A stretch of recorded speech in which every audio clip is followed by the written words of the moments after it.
Hey there everyone, welcome back to the channel, A Fairy Tale Flavor. I'm Selena and today I'm showing y'all how to make spaghetti in the Instant Pot.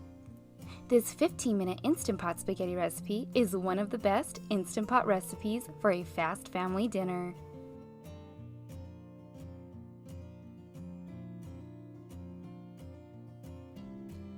First you want to put your Instant Pot on saute mode.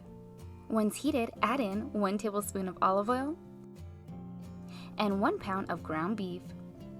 Break the beef up with a wooden spoon and cook until browned. Then turn your Instant Pot off.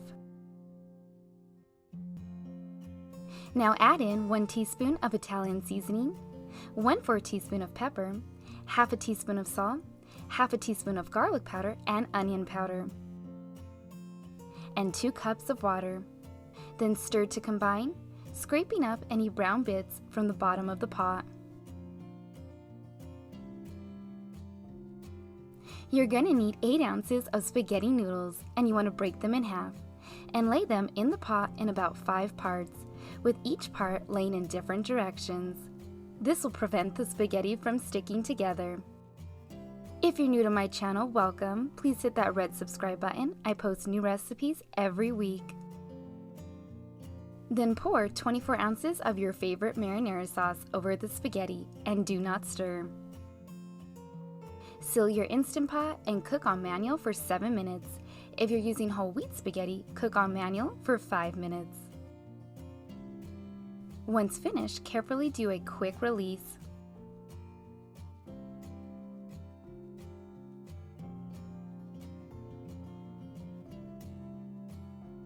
And give it a stir. Now you will see some liquid in the pot. This will absorb after a few minutes. We love serving this with some Parmesan cheese. I hope you all enjoyed this recipe. You can find the full recipe on my blog page at A Fairytale Flavor. I'll leave the link in the description below. And I'll see you all for my next video. Thanks for watching!